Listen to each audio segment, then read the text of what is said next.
Let's take on the next story. You know, same-sex or single-sex education environment, such as an all-girls or an all-boys schools, are institutions whose focus will be on providing an education tailored for the learning styles and developmental needs of a particular gender. It is on this premise, therefore, that the federal government has given approval for the establishment of the first all-female university in the country. The institution is the brainchild of the Chief Imam of the National Mosque, Abuja, Professor Ibrahim Mageri. The proposed university is to be sited at Zaria, Kaduna State, and may operate with an all-female academic staff, also first in Nigeria. The proprietor disclosed that all profits generated from the school shall be channeled into a fund dedicated to supporting orphans. Welcome on board.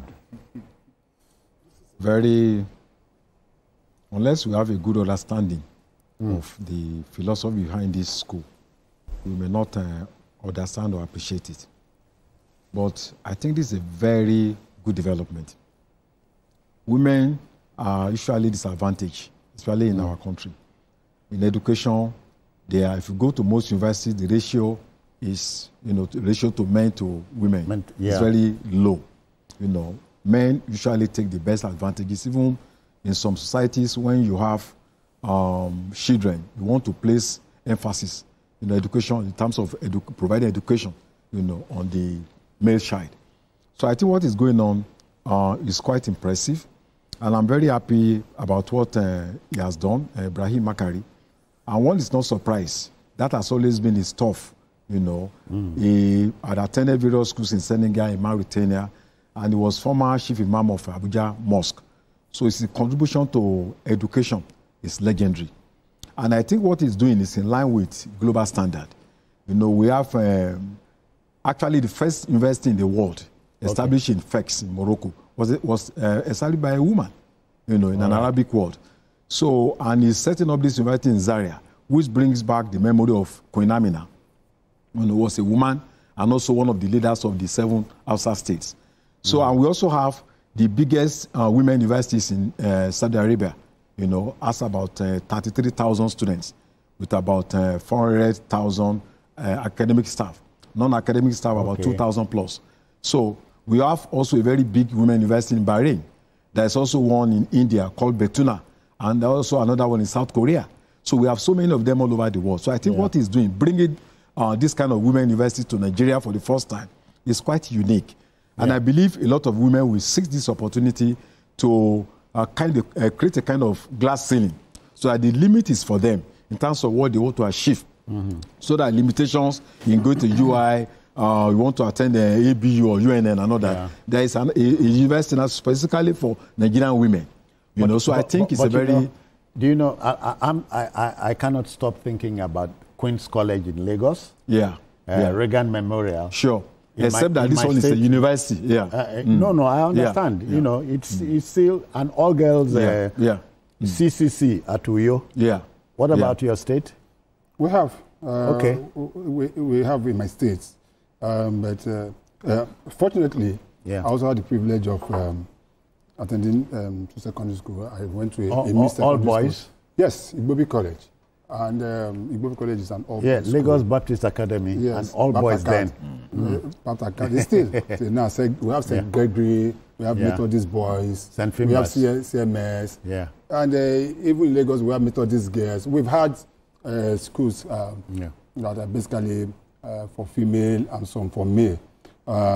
We have always looked at the tertiary level. That is where this will be the first. This is the first, and one of the, just as you said, this is not the first time across the globe. I remember one of the oldest female university in Nigeria, in the world, was established in 1936, called Wellesley College in the United States, and that school have turned out so many women that have come to play global politics in economics and also an opportunity. And let me shock you, citizen. Women, ladies and girls to a large extent, I stand to be corrected, do, at times, do far better than the men when it comes to education. I'll give a classical example. I'll take my own personal example. When I graduated from Lagos State University in 1990, the best student in my class was a female. The best student in my class was female. About 3 years ago, I went back to read law. And when I graduated, the best student in my class was a female. Yeah. I had a first class. So you come to see that women have the capacity when it comes to academic, whether it's because they concentrate more or they have. Well, he has not shocked me. He meant to shock me, but let me tell him that the late Margaret Thatcher, the Iron Lady, said, if you want anything said, ask a man. But if you want anything done, ask a woman. And that's the fact. So this is a very good opportunity. And in this part of the world, we have always had this tendency that the men are the heir apparent and they deserve all the best. But the women, women is also this thing. So it's a good one. Do you blame the men? All right. BKO is standing by. BKO, take it or leave it, an all-female university is here. Yes, it's a very bright idea, especially given the fact that this is going to be situated in northern Nigeria, especially the educationally disadvantaged part of northern Nigeria, the northwest. We need to support any scheme that will ensure that we get more and more women to have access to quality Western education. Because a lot of our women, once, especially in the far north, once they are through with secondary school, they usually do not get the opportunity to further their education. Some are prematurely given away in marriage and all that. So the enrollment of girls in schools dropped drastically in some parts of the north. This has to be addressed. So I am happy that a university exclusively for women is going to happen in our country from the educationally disadvantaged part of northern Nigeria. But what I do not support is the plan to also make the staff exclusively women. I do not understand why anybody will be thinking of doing that. It is very discriminatory to do that. How will women feel, for example, if a school was founded and it was said that women should not come and apply for any job there? I don't think that is helpful. Yes, let's have schools for women. Let's focus more on educating more women, the girl child especially. But not to say the staff, the academic staff will also exclusively be women. I don't think even in places where they have set up such universities, they told the men that staff, they should not apply. They should not come close to such university. I don't think that is helpful. So if they are thinking about that, I will advise them to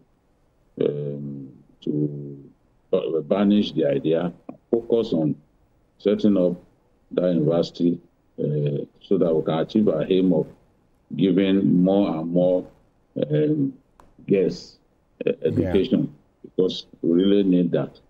I also do not think that at this stage we should be setting up universities.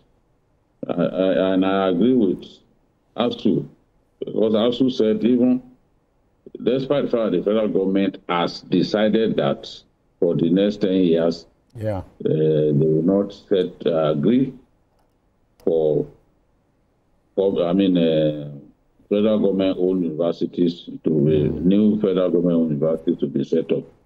I also think that it should affect private universities. A lot of the private universities that we have are glorified secondary schools. Yeah. We really need to improve on the quality of instruction in the universities that we have, not quantity. Yeah. Quantity is not what will take us to the promised land. It is the quality of those. And look at Nigeria as a whole.